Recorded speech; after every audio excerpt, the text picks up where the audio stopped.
Corona से जंग जीतने के लिए मध्य प्रदेश में वैक्सीनेशन का महाअभियान चल रहा है। महाअभियान में प्रदेश नए नए रिकॉर्ड भी बना रहा है। इतना ही नहीं, कोरोना की संभावित तीसरी लहर से निपटने के लिए शिवराज सरकार व्यवस्थाओं में भी जुटी है। स्वास्थ्य सुविधाओं में लगातार इजाफा किया जा रहा है, लेकिन इस बीच पहले जूनियर डॉक्टर, फिर आशा उषा कार्यकर्ता, तो अब नर्सों की हड़ताल ने चिंताएं बढ़ा दी है। दरअसल 12 सूत्री मांगों को लेकर प्रदेश भर में नर्सें अनिश्चितकालीन हड़ताल पर चली गई है। इन्होंने चेतावनी दी है कि जब तक उनकी मांगें पूरी नहीं होंगी तब तक वह हड़ताल पर डटी रहेंगी। लेकिन सवाल यह है कि प्रदेश में एस्मा लागू होने के बावजूद हड़ताल क्यों हो रही है और सरकार इसे लेकर कितना गंभीर है। चलिए इसका जवाब जानने की कोशिश करें, उसके पहले देख लेते हैं एक रिपोर्ट। मध्य प्रदेश में नर्सों की हड़ताल, 12 सूत्री मांगों को लेकर सरकार के खिलाफ हल्ला बोल। बड़ा सवाल, हड़ताल से निकलेगा हल या सिर्फ मरीज होंगे परेशान?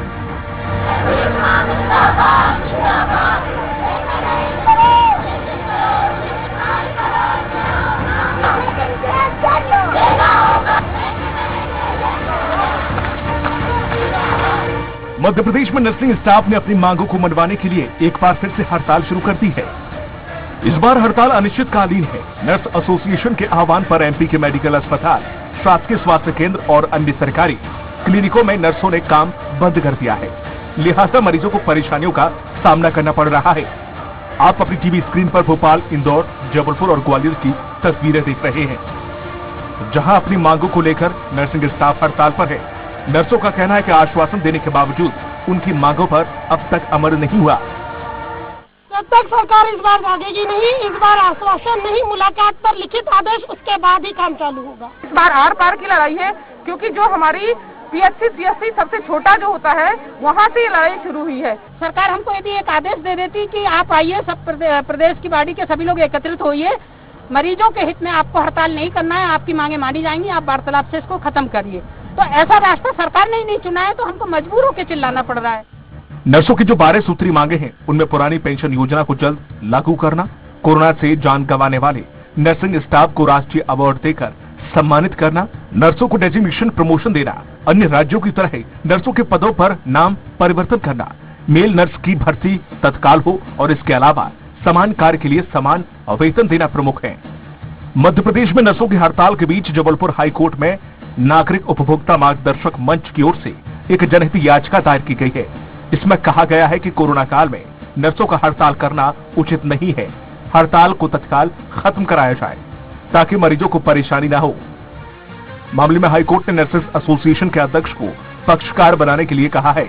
साथ ही राज्य सरकार से जवाब मांगते हुए ये जानकारी मांगी है, क्या पूरे प्रदेश में नर्सेस एक साथ हड़ताल कर रही है या नहीं। मामले में अगली सुनवाई 5 जुलाई को होगी। वैसे तो नर्सों की हड़ताल पर चिकित्सा शिक्षा मंत्री विश्वास सारंग ने कहा है कि संवाद के जरिए सरकार कोई न कोई हल जरूर निकाल लेगी। अब देखिए, वैसे तो विगत दिनों उनसे बातचीत हो गई थी, पर भारतीय जनता पार्टी की सरकार तो संवाद स्थापित करने वाली सरकार है। मुझे लगता है संवाद स्थापित करके सब चीजें ठीक हो जाएंगी। मध्य प्रदेश में नर्सिंग स्टाफ ने ऐसे समय में हड़ताल शुरू की है जब कोरोना काल चल रहा है और राज्य में एस्मा लगा हुआ है। ऐसे में सरकार इसको लेकर गंभीर क्यों नहीं है। साथ ही सवाल ये भी है कि नर्सों की हड़ताल से क्या उनकी मांगें पूरी हो जाएंगी या सिर्फ मरीज और उनके परिजनों को ही परेशान होना पड़ेगा। जनता इसका जवाब जानना चाहती है। Bureau report, Swaraj express. तो हड़ताल की पड़ताल, मध्य प्रदेश के इस मुद्दे पर चर्चा करने के लिए हमारे साथ इंदौर से जुड़ गए हैं बीजेपी प्रवक्ता सीपी मूलचंदानी जी हैं। मूलचंदानी जी, आपका बहुत स्वागत है। स्टूडियो में मौजूद है हमारे कांग्रेस प्रवक्ता फिरोज सिद्दीकी जी, आपका भी स्वागत है। और जल्द ही नर्सेज एसोसिएशन के कोई प्रतिनिधि हमारे साथ होंगे, खासकर कंचन खाताकर जी हमारे साथ जुड़ेंगे जल्दी ही। पहले फिरोज जी, विपक्ष क्या सोचता है लगातार हड़ताल? मूलचंदानी जी, उत्तर आपको ही देना है सारे। लगातार हड़ताल हड़ताल हड़ताल, क्या है इस हड़ताल का मतलब? देखिए त्रिपाठी जी, विपक्ष कांग्रेस इस बात के लिए चिंतित है कि तीसरी लहर आने की सभी लोग संभावनाएं बता रहे हैं और सभी तमाम जितनी स्वास्थ्य एजेंसी हैं वो इस ओर इशारा कर रही हैं कि तीसरी लहर आनी है। मैं सरकार से एक सवाल करना चाहता हूं कि जूडा डॉक्टर हों, स्पेशलिस्ट डॉक्टर हों, नर्सेज हों, आशा उषा कार्यकर्ता हों, जिनको आप पहले कोरोना योद्धा कहते थे, जिनके बगैर ये जो कोरोना से लड़ पाना लगभग असंभव है, और ऐसे लोगों को जो लगभग असंभव है, उसके बाद ये सब लोग दुखी क्यों हैं? अगर ये सब लोग दुखी रहेंगे, ये लोग इस प्रकार इन लोगों की मांगे नहीं मानी जाएंगी, और जिस तरीके से हम कहते हैं मानव संसाधन ह्यूमन रिसोर्सेज डेवलपमेंट, अगर ह्यूमन रिसोर्सेज डेवलपमेंट अगर ठीक नहीं होगा सरकार का, तो क्या हम तीसरी लहर से लड़ पाएंगे?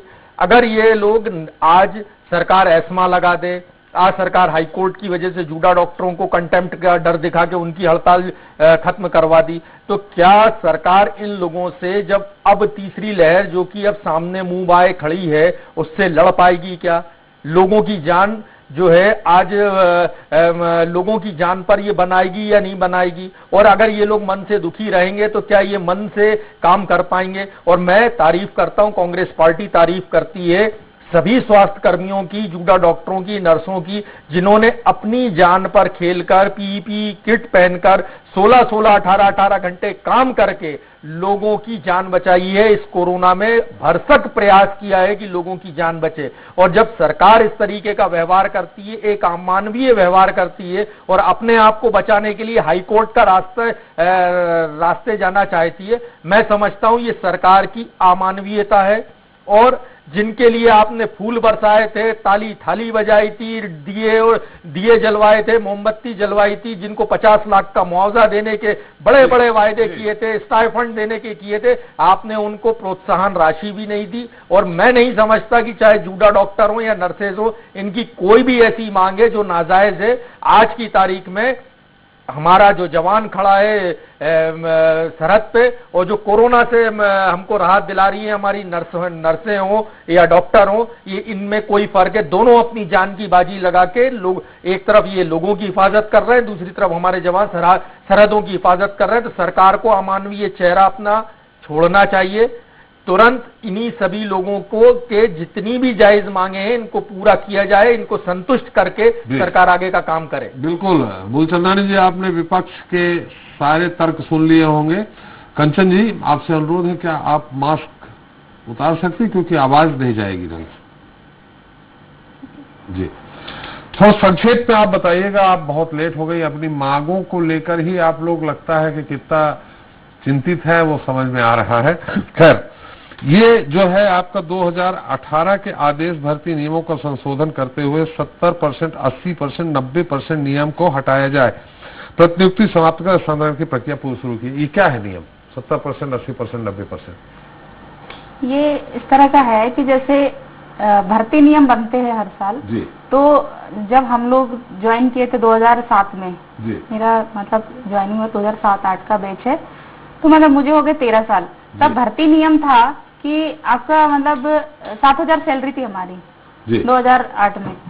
उस समय जब हम लोग देखे, हमें लगा कि 7,000 ही सैलरी रहेगी, ये तो मतलब एक डाउट लगा। फिर उस भर्ती नियम में था कि ये आगे भी जैसे 6 पे 7th पे ये सब रिकमेंडेशन हमको मिलेगी, ये सभी हमारी सैलरी में इंक्लूड रहेगा। तो हमारी सैलरी आज की तारीख में 42,000 हाथ में इन हैंड आ रही है, उसे 52,000 से 20,000 प्लस 2800 ग्रेड पे चल रहा है। ये क्या है 70%, 80%, 90% का नियम हटाया जाए? नियम क्या है? नियम ये फिर इनमें 2018 में, मेरा 2007 का जो था नियम, वो नियम में ये सब था। मतलब इसमें फुल सैलरी माने आपका बेसिक जो है उसके जो है 52 से 20,000 प्लस 2800 ग्रेड पे से हमारी सैलरी बनती थी। तो आज हमारे हाथ में इन्हें आ रही है, जो हर साल 2010 में रिवाइज हुआ, 2012 में रिवाइज हुआ, तो हमारी सैलरी आज 45,000 समथिंग आ रही हाथ में। लेकिन ये 2018 भर्ती नियम में इसमें 70, 80, 90% जो बोला गया है कि आपको 2018 में नियम बदल दिए, संशोधन हो गए। क्या संशोधन हुआ? आपकी हम सैलरी नहीं पूछ रहे हैं, हम ये पूछ रहे हैं ये 70, 80, 90% नियम क्या है? नियम ये है कि जैसे अभी उसमें है कि 3 साल आपको प्रोविजन रहेगा और 10,000 सैलरी, और हर साल में उसका 70% बढ़ेगा। 10,000 सैलरी जो रहेगी, मतलब आपकी अगर 25,000 सैलरी तो उसमें से 70% एक साल, सेकंड ईयर 80%, तीसरे साल फिर 90%। तो इस तरह से जो है 70, 80, 90% क्यों? क्योंकि 100% काम तो 100% सैलरी। अगर हम सेकंड ग्रेड की डिमांड आज कर रहे हैं तो जो नया भर्ती होगी, मुख्य डिमांड है सेकंड ग्रेड। माने सेकंड ग्रेड डिमांड हमारा अन्य राज्यों की तरह हम लोग को मिलना चाहिए। जी। सेकंड ग्रेड मतलब कम से कम हमारी 60-70 हजार सैलरी बढ़ जाएगी अगर हम लोग ये डिमांड अचीव कर पाते।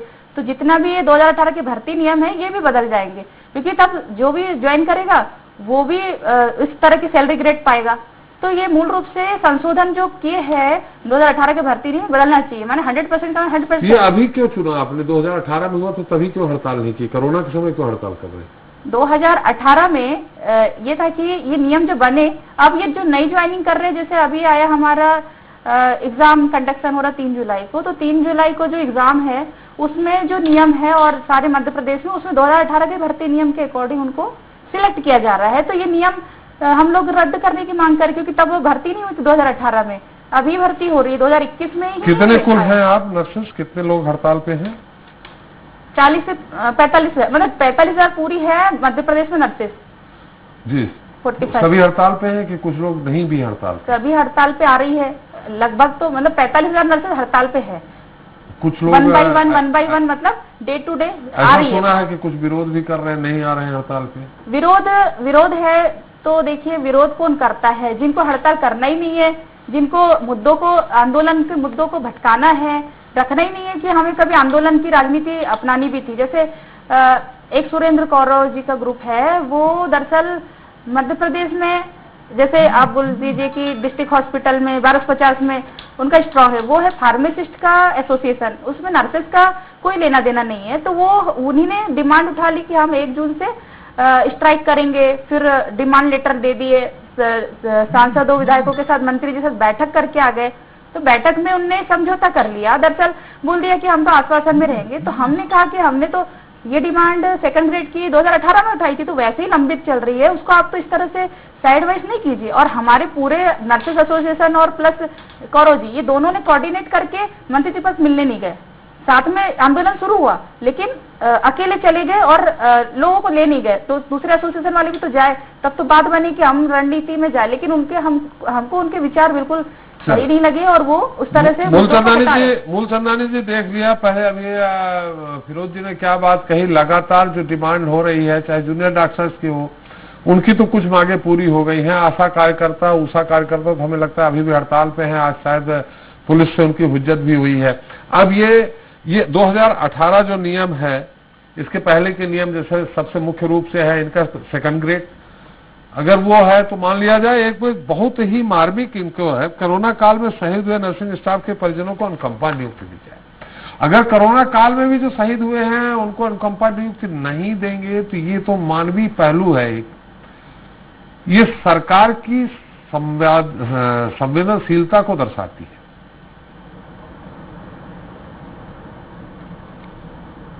मूलचंदानी जी नहीं, देखिए त्रिपाठी जी, कुछ चीजों को हमको बहुत अच्छी तरीके से समझना पड़ेगा जी। सबसे पहले तो आपने बहुत अच्छी बात बोली कि हड़ताल की पड़ताल, जो आपका सब्जेक्ट है वो बहुत अच्छा है कि हड़ताल इस समय क्यों जी। यदि 2018 का विषय था जी, तो ये कोरोना के काल में लोकतंत्र में हड़ताल करना, अपने बात को रखने का अन्य तरीके भी होते हैं हड़ताल के अलावा, परंतु हड़ताल बनाकर हम किसी पे दबाव बनाकर अगर कुछ जायज या नाजायज बातों को कहेंगे तो वो जनता सब देख रही है। एक बात। दूसरी बात, आपको ये ध्यान होगा कि कोविड के काल में सबसे ज्यादा अगर नियुक्ति हुई थी इन लोगों की संविधान नियुक्ति, तो सबसे ज्यादा माननीय शिवराज सिंह चौहान जी ने की थी। और उसमें एक क्लास है जो मैं इनको भी पता होगा, मैं आपके चैनल के माध्यम से दर्शकों को भी बताना चाहूंगा कि जो भी इसकी एग्जाम होती है वो जो MSH के थ्रू होगी उसमें 90% इनको अलग से एक अंक दिए जाएंगे। जैसे आपने अभी देखा होगा कि डेंटल के जो डॉक्टर्स की एग्जाम हुई उसमें 10 अंक इनको एक्स्ट्रा दिए गए, जिसने कोविड काल में 89 डेज की सेवा करी है जिस भी व्यक्ति ने, डॉक्टर्स ने। तो ये सारी सुविधाएं हैं। दूसरा आपने बात करी, दीदी ने हमारी बात करी 50 लाख वाली, तो हम खुद इसके गवाह हैं कि इंदौर नहीं पूरे मध्य प्रदेश में जो डॉक्टर या जो शहीद हुए उनके परिवार से, उनको 50 लाख की राशि उनको दी गई है मध्य प्रदेश सरकार द्वारा। और जिसके भी मामले लंबे, क्योंकि वो पूरी राशि बहुत बड़ी है। मूलचंदानी जी एक मिनट, जो 50 लाख की आपने बोली, 50 लाख की बात आपने कंचन जी ने क्या कही? 50 लाख की डिमांड कुछ नहीं, हमारे समझ फिरोज जी ने कही है। इन्होंने कुछ अभी जिक्र किया, हाँ फिरोज जी ने कही होगी। जो इन्होंने बात मेडिकल कही तो इन्होंने एसोसिएशन कहता है आपने 1 रुपया नहीं दिया, तो मैं ये बताना चाहता हूँ कहता है आपने 1 रुपया नहीं दिया। डॉक्टर थेटे जो थे वो ऑन रिकॉर्ड ये बात कह चुके हैं। अब आपने कब दे दिए और आपने देने के बाद ये कागज है, इस बात पे राजनीति न करिए। आप स्टूडियो में बैठ के इस मामले और इस संवेदनशील मुद्दों पर राजनीति न करिए। 2018 की बात है, 2018 की बात है, 13 महीने आपकी भी सरकार थी, आपकी सरकार ने क्या किया? अगर मैं राजनीति मुद्दा आप तो कोरोना आप ही की सरकार में आया है ना, तो आप बताइए 50 लाख कब दिए? मैं यही कह रहा हूँ 50 लाख कितने डॉक्टरों को दिए हैं आपने? फिरोज जी मूलचंदानी जी, एक मिनट मूलचंदानी जी, मेरा सवाल है, वो आपने कहा 2018 का आदेश है, मैंने इनकी सरकार के, ये तो नर्सेस के संबंध में है। इन्होंने जो कोरोना काल में जो कोरोना योद्धा शहीद हो गए हैं उनको 50 लाख देने की बात कही जा रही है। इन्होंने कहा कि डॉक्टर थेटे ने स्पष्ट कहा है कि किसी को नहीं मिला है। आप बोल रहे हैं मिला है, कागज कुछ दिखा रहे थे।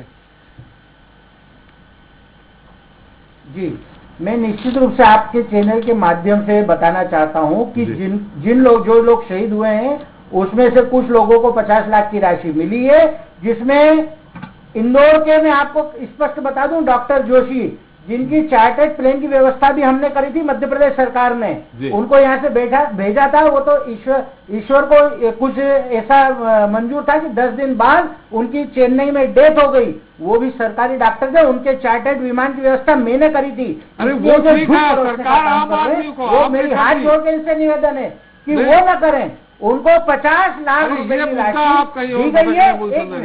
मेरी पूरी बात कर लीजिए। नहीं, आप जो बोल रहे हैं, हम आम कोरोना योद्धा जो है उसकी अगर शहीद हुआ है, मैं उनकी बात कर रहा हूँ। डॉक्टर जोशी बहुत बड़े नाम है। बिल्कुल बिल्कुल, मैं उसी बात पे आ रहा हूँ। मैं उसी की बात कर रहा हूँ। मैं ये बात कर रहा हूँ कि कुछ लोगों को मिल गए और कुछ लोगों के प्रकरण जिनके पेंडिंग है। 50 लाख की राशि एक बहुत बड़ी राशि रहती है, जिसको पूरे कागज और पूरी टेक्निकल अप्रूवल के बाद ही वो राशि दी जाती है। चलिए वो अलग कहीं और भटक रहे हैं, अपन नर्सेस के मुद्दे पे हैं, नर्सेस हड़ताल के मुद्दे पे हैं, नर्सेस हड़ताल के मुद्दे पे जो कुछ इनकी मांगे हैं, आपको क्या लगता है? बिल्कुल, अब मैं नर्सों के मुद्दे पे आऊंगा।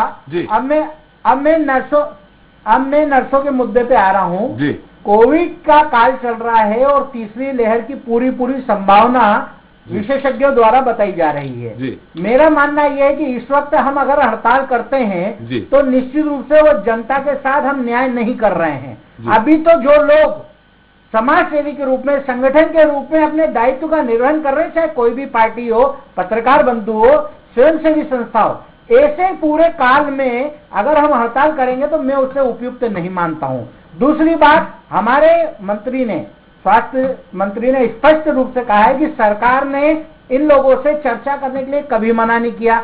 इन लोगों की टीम, प्रतिनिधिमंडल पहले भी चर्चा करने आया था, जो दीदी ने जिक्र किया कि उनके कुछ प्रतिनिधि गए थे। अब इनके अंदर क्या गुटबाजी है उसके लिए मैं बहुत ज्यादा जाना नहीं चाहता हूं गहराई में। उन्होंने बता दिया है तो वो मूल रूप से जो नर्स है वो हड़ताल पे है, जो फार्मेसी से जुड़े हैं वो हड़ताल पे नहीं है। ये इनका कहना है ना। अब आप दूसरे पक्ष से बोलेंगे तो वो उनका कहना बताएंगे, परंतु मैं उसकी गुटबाजी में जाना नहीं चाहता हूँ। आप तो इनकी सरकार हर समय इनसे चर्चा के लिए तैयार है ना। अब इनकी जो मांगे हैं, मैंने आपको बताया कि जो संविदा नियुक्ति हुई वो सर्वाधिक कोविड काल में मध्य प्रदेश सरकार के शिवराज सिंह चौहान जी ने करी, जिसका परिणाम हमने देखा कि हमने काफी आप सबके सहयोग से कोरोना की दूसरी लहर को संभाला है और जो नुकसान हुआ लगता है समय पे जब तीसरी लहर आ रही है, क्या हड़ताल करना उचित है? मैं हमारी दीदी से पूछना चाहता हूँ। चलिए, निश्चित तौर पे आपने पूछा है, मैं उत्तर ले लूँ। कंचन जी वो बोल रहे हैं। दूसरी बात मैं एक त्रिपाठी जी को एक आपके चैनल के माध्यम से स्पष्ट करना चाहता हूँ, जिन्होंने 89 डेज संविदा नियुक्ति में नर्सिंग स्टाफ का काम किया है, एग्जाम के समय उनको एक अलग से अंक दिए जाएंगे, क्योंकि वो कोरोना योद्धा है। जैसे डेंटल जो डॉक्टर्स की अभी एग्जाम हुई उसमें 10 अंक उनको एक्स्ट्रा दिए गए। तो ये स्थायी नर्स हैं, स्थायी कर्मचारी, इनकी डिमांड अलग है। नहीं, इन्होंने अभी बोला कि मैं संविदा में थी और 2007 में लग रही हूँ और 7 में ये सेकंड ग्रेड की मांग कर रही हैं। आप थोड़ा भटक गए लगता है। सेकंड ग्रेड की मांग कर रहे हैं। जो शहीद हो गए कोरोना के दौरान उनके बच्चों को अनुकंपा नियुक्त की मांग कर रहे हैं। वो पूरा वो मांग नहीं कर रहे, वो पूरा प्रोसेस में ना मध्य प्रदेश सरकार उसको करने के लिए कटिबद्ध है और आश्वस्त इनको कर चुकी है, परंतु जो प्रक्रिया में टाइम लगता है वो लगेगा। अभी कोविड काल में आपने देखा कि सब लोग पूर्वी मध्य प्रदेश के लोग, चाहे वो किसी भी मूलचंदानी जी थोड़ा अपना वक्तव्य, अपना तर्क थोड़ा संक्षेप में दे, तब तो हम दूसरे से बात कर सकेंगे। आप धारा प्रवाह लंबा चले जाते हैं। टू द पॉइंट से बात करें तो मैं फिर विपक्ष से बात करूं, कंचन से बात करूं। अगर आपका मैं सुनता रहूंगा तो आधा घंटा आप ही का हो जाएगा। नहीं जी, तो मैं आप सवाल कर लूं कंचन जी से। हाँ, और जो इन्होंने बात करी अभी दीदी ने कि जो फर्स्ट स्टेज की सैलरी रहती है उसको 90% जो संविदा नियुक्ति वाले सैलरी है उसको भी ट्रांसफर किया जाता है। यानी किसी डॉक्टर की तनख्वाह यदि 50,000 रुपए है तो उसका 90% उनको सेक्टर वाले को जो कोविड काल और जो नियुक्ति परमानेंट होगी उनको दी जाएगी। ये भी सरकार ने निर्णय दिया। चलिए कंचन जी, जितना भी मूलचंदानी जी ने कहा है, क्या आपकी मंत्री जी से चर्चा हुई है, आश्वासन मिला है, कुछ कहा है? और ये बोलता है क्या ये जो कंटिजेंसी पे जो अस्थायी तौर पे नर्सेज हैं जो काम कर रहे हैं, ये उनकी हड़ताल है या मिलीजुली हड़ताल है या केवल आप लोग जो स्थायी सर्विस में है, सेवाओं में है, उनकी हड़ताल है? दरअसल ऐसा है कि नर्सेज की कैटेगरी बना दी गई है। Category wise in the sense जैसे जिनकी 60 साल उम्र हो गई, माने उनकी 30 साल सर्विस हो गई है, वो कैटेगरी है ना। जिनकी पेंशन योजना है, जो आज रिटायरमेंट होती तो उनकी 45,000 मतलब उनकी पेंशन आएंगी, है ना। और एक कैटेगरी हो गई ऑटोनोमस बॉडी की, स्वशासी संस्था के अंतर्गत भर्ती, जो 2003 से कंटिन्यू चालू हुई। मध्य प्रदेश सरकार ने 2003 में स्वशासी कर दिया पूरे मेडिकल कॉलेज को, तो ऑटोनोमस बॉडी हो गई। माने मेडिकल कॉलेज जब एडवर्टाइजमेंट निकालेगा तो हम लोग को भर्ती करेगा। फिर एक कैटेगरी हो गई जो अभी बात चल रही है 2018 के भर्ती नियम में जो आएंगे उस कैटेगरी। फिर तीसरी कैटेगरी हो गई कि जैसे अभी 3 महीने में रखा जा रहा है कोरोना योद्धा बोल के, अभी जैसे NHM स्कीम जो है NRHM national rural health mission, वो भी अपना कैटेगरी, मतलब कितनी कैटेगरी डिवाइड हो गई। हम आपसे पूछ रहे हैं कि सब लोग हड़ताल पे हैं? बिल्कुल हड़ताल पे है। जैसे आज हम लोग ने जो हड़ताल खोली है तो इसमें हमने तो कोरोना योद्धा को भी रखा जिनको 3 महीने पे 80-90 डेज पे निकाल दिया जा रहा है। उनकी परमानेंसी नहीं, तो उनको भी उनने भी हमें कहा कि हमको सपोर्ट करो, तो हमने कहा आपकी बात हम रखेंगे, क्योंकि इतनी कैटेगरी डिवाइड होगी तो सैलरी का कोई स्केल ही नहीं रहेगा। उनको तो आज 10,000 पे रख के निकाल दे रहे, और फिर उनको अगर कोई बोलेगा कि उनकी अगर संविदा नियुक्ति की जाए तो 3 महीने में कौन सा क्राइटेरिया होगा संविदा नियुक्ति का, ये भी सवाल बनता है। तो इसलिए इतनी कैटेगरी डिवाइड करके तो नहीं हो पाएगा। आप सब लोग एक साथ हैं, एक साथ है। एक गुट आपका अलग चला गया है कि हड़ताल समर्थन नहीं कर रहा है, आप लोग समर्थन कर रहे हैं। सारे गुटों को, मतलब सारे कैटेगरी को साथ लेके चल रहे हैं कि नर्सेस माने सबका एक पे स्केल होना चाहिए, कोई उसमें दो भेदभाव नहीं होना चाहिए कि उसको 3 महीने के लिए रख रहे हैं, फिर साल भर के लिए स्कीम। आपकी चर्चा हुई मंत्री जी से? मंत्री से चर्चा हुई क्या, या किसी प्रतिनिधि से? अभी तो देखिए हमको किसी प्रतिनिधि ने बुलाया नहीं। जो आपके 15 तारीख को जून को जो कौरव जी जो फार्मासिस्ट एसोसिएशन के है, अधिकारी कर्मचारी संघ के, वही जाकर के मिलाए थे और उनने हमसे कोई चर्चा नहीं करी कि आप भी चलिए। वो उनके कुछ पदाधिकारी 4 जगहों से जाके मिलाए और न्यूज में दे दिया, हमने आश्वासन ले लिया। इसका हम लोग विरोध करते शुरू से भी कि ये सही रास्ता नहीं है, क्योंकि अगर मान लो कारखाना है, कारखाने में अगर 10 यूनियन है तो कॉमन डिमांड लेंगे तो 10 पदाधिकारियों को बुलाया जाएगा, ना कि एक को बुलाया जाएगा। जो नर्सेस का हित भी नहीं है, उनका सही लेना देना भी नहीं है। और आपकी अभी किसी से बात नहीं हुई? नहीं, मेरी सरकार के किसी प्रतिनिधि से बात नहीं हुई? अभी सरकार किसी प्रतिनिधि ने हमें नहीं बुलाया। हमने सिर्फ ज्ञापन दिया 12 मई से, हम लोग ज्ञापन पे ज्ञापन दे रहे हैं, उसका और कोई जवाब नहीं आ रहा, कोई हमें बुलाया नहीं जा रहा कि बातचीत का कोई माध्यम तैयार हो। इसलिए हमको मजबूरीवश ये 30 तारीख की हड़ताल को लेना पड़ा। 45,000 जो नर्सेस तो अभी क्या आप लोग धरने पे बैठे हैं कहीं? अभी हम लोग आज मॉर्निंग आवर से हमने हड़ताल शुरू करी, तो 7:30 से हम लोग हमीदिया अस्पताल में, राजधानी जो की उसमें बैठे हैं, 4:30 तक हमने धरने पर थे। उसके बाद में हम कल फिर मॉर्निंग में बैठेंगे। पूरे प्रदेश में? पूरे प्रदेश में अलग अलग मेडिकल कॉलेज में बैठे हैं? बिल्कुल अलग अलग जगह। इसमें जिला चिकित्सालय के भी नर्सेज हैं कि सिर्फ मेडिकल कॉलेज? मेडिकल कॉलेज के है, 13 मेडिकल कॉलेज और PSC CSC में भी जगह जगह एक 1 by day कर रहे हैं। फिरोज जी बहुत संक्षेप में आपका केवल मेडिकल कॉलेज में देखिए, चले मूलचंदानी जी आप ही के पास मूलचंदानी जी, कांग्रेस की चिंता सिर्फ इतनी है कि एक तो सरकार चर्चा नहीं कर रही इन बहनों से, दूसरी कांग्रेस की चिंता ये है कि अगर ये लोग असंतुष्ट रहेंगे तो ये कोरोना की लड़ाई नहीं लड़ पाएंगे। नंबर तीसरी की आप संविदा भर्ती करते जा रहे हैं, क्या आपके पास इतनी ज्यादा नर्सें हैं, 60% आपके पास पैरामेडिकल स्टाफ नहीं है, तो इन सबको रेगुलर क्यों नहीं कर देते आप। और नंबर चौथा, महाभारत में दो मामा थे, एक शकुनी मामा थे, एक मामा कंस थे। आशा उषा कार्यकर्ता हमारी ये बहन नर्सें, तो ये कैसे बच्चियों के मामा हैं कि जो बहनें हैं और भांजी हैं वो सड़कों पर बैठी है और आपकी पुलिस बाकायदा खुलेआम डंडे उड़ा रही है उनके ऊपर, तो ये कैसे मामा हैं जो अपनी भांजियों को और बहनों को नहीं देख रहे हैं। ये तीनों बात का आप जवाब दे दीजिए और इनकी डिमांड पूरी करिए, वरना तीसरी लहर में अगर ये लोग नहीं काम कर पाए तो क्या हाल होंगे। अभी भी लाखों मौतें हुई हैं और ज्यादा मौतें हो जाएंगी। कांग्रेस पार्टी इनकी मांगों के समर्थन में है। चलिए मूलचंदानी जी थोड़ा टू द पॉइंट बोलिएगा, बहुत लंबा नहीं, हमारा समय समाप्त हो गया। हमारे कांग्रेसी मित्र ने कहा कि कांग्रेस इनके समर्थन में है, तो 13 महीने इनकी भी सरकार थी, उस समय भी ये डिमांड थी। दूसरी बात, इन्होंने बात करी संविदा नियुक्ति की, तो संविदा नियुक्ति कोविड के काल में अत्यंत आवश्यक थी, जिसको हमने संविदा नियुक्ति के रूप में या पैरामेडिकल घर घर जाकर उनकी टेस्टिंग हुई है। हाँ बिल्कुल उसी बात पे आ रहा हूँ, किसी को भी रेगुलर करने के लिए कोई नियम कायदे और कानून होते हैं, जिस प्रकार कांग्रेस की सरकार में था कि सूटकेस ले लो, रिश्वत ले लो, नियुक्ति कर लो। आप कहीं और चले गए, हम आपसे बिंदुवार उत्तर चाह रहे हैं। आप सत्ता पक्ष में, आप आरोप मत लगाइए, विपक्ष वाले आरोप लगाते हैं। जो नर्सिंग स्टाफ ने 3 महीने इसकी लाइन में काम किया है, वो एग्जाम अगर उसमें देखते हैं तो उसको अलग से अंक देने के लिए हमने प्रोविजन किया है। उनकी नियुक्ति होगी, वो एग्जाम क्लियर करेंगे जब ही होगी, सीधी भर्ती तो नहीं हो सकती। संविदा नियुक्ति उस कोविड काल में जरूरी थी जब लोगों को कोरोना संक्रमण था, उस समय हमें वो आवश्यकता। अभी कोरोना खत्म नहीं हुआ है, तीसरी लहर और खतरनाक आ सकती है, और उनको जो हटा रहे हैं वो गलत नहीं हो रहा।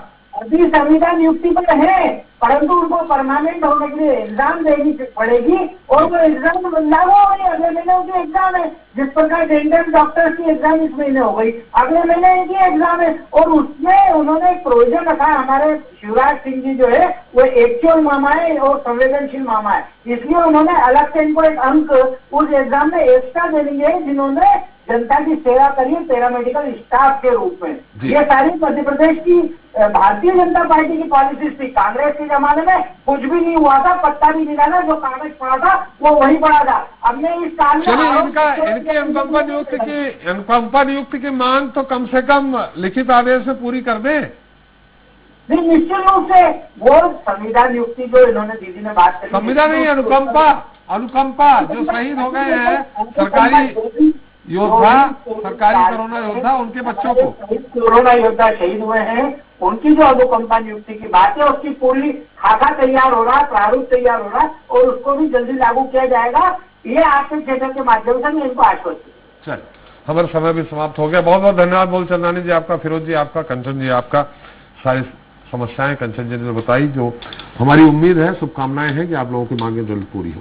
तो कोरोना के चलते मध्य प्रदेश में एस्मा लागू होने के बावजूद अगर नर्सिंग स्टाफ हड़ताल कर रहा है तो जाहिर सी बात है कि उनके सब्र का बांध टूट चुका है। वो सरकार के हर उस आश्वासन से थक चुके हैं जो लंबे समय बाद भी आश्वासन ही बना हुआ है।